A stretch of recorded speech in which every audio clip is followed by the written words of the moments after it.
I had some friends that trained Muay Thai, and they would go back to their garage, and they had like a little, they had a bag set up and some pads and stuff, and I would watch them. Thought it was pretty cool, but they invited me out to their gym to train, and I went out there, and it was so technical, and there was so much to learn that I just wanted more. I don't know what it was, I just craved more. I wanted to learn more, I wanted to be better at it, and I don't know why. I mean, I guess that's just my competitive edge and my drive to be better at things. And so that's what drew me to it, was just I wanted to be better. I wanted to do. I didn't have time to get nervous because he texted me at 9 a.m. that morning, and I was like, well, I guess I'm gonna do this, and so I better get ready, you know? And so I was trying to really focus on just being positive, and that like there was no other option for me but to win. There was no choice, there was no option of losing. And I was trying to focus on that and really just get rid of the negativity. Walking out to the fight, I remember being confident, and then standing in the cage and having the referee ask me, "Fighter, are you ready?" And in my head, I was just thinking, "No, oh my God, what am I doing?" And I nod my head, yes. And then he says, "Fight," and it was like a dream world. I mean, I couldn't hit hard enough. I couldn't move fast enough. I felt like I was punching clouds. And it was just a blur, you know, it was just whee, everything was rushing around me. And, but somehow I came out on top. I did well and got like a standing TKO in the first. I want to make it a career. I want to make enough money to support myself and my family and live comfortably off of it. And something inside me makes me want to be the best. I mean, like, I want to know that I'm the #1 person in the world, that nobody is better than me. And so there's that selfish aspect of it that I really just want to be the best, but at the same time, I want to build a future for my family. I want to do those things, and I've devoted so much time to it now that I don't really have a choice. It's like I might as well. I work for an airline that allows me to have flight benefits. I get to fly pretty much anywhere in the world for free.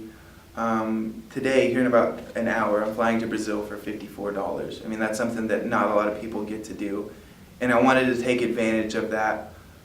So I'm using that in order to go and train places that a lot of people wouldn't be able to, that are just stuck at home. And I want to make it a travel guide for people. If somebody's out on business and they want somewhere to train, then they know where to train, where to stay, where to eat, things to do, the kinds of people are at the gyms. I just got back from Carlson Gracie Jr.'s in Chicago, and before that I was in Minneapolis with Pat Barry and Sean Shirk.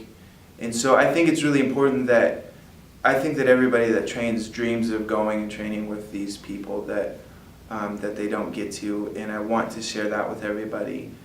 If they can't travel and they can't utilize the travel guide of it, at least they get to watch videos in my journey of going to those places, and they get to kind of live vicariously through me.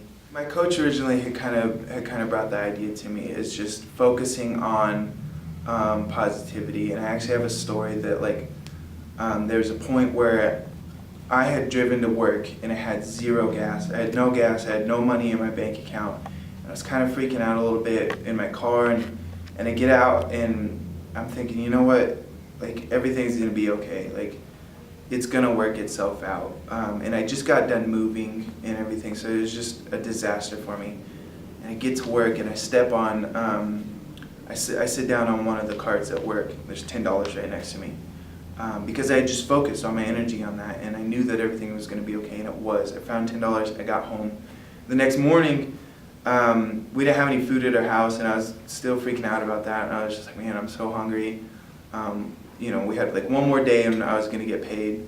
I was just like, I just want something to eat, you know. And I was going around my apartment complex, and I looked down and there's $5 on the ground. I mean, 2 days in a row, I found $10 and then I found $5, and I went and got something to eat. And I think that just being positive about it, you know, like, when you're negative, you only find negative things because that's what you're looking for. When you're positive, you're only going to find positive things, and I think it does amazing things. And there's just no point in being negative. I mean, if you're positive and negative things happen, well, at least you're happy, you know? There's no point in being negative ever. It's just, it's a waste of time and a waste of energy, and I think too many people get content and get stuck in that rut. And I've seen my family do it. I've seen lots of people do it, and I've been a victim of it myself. It's just far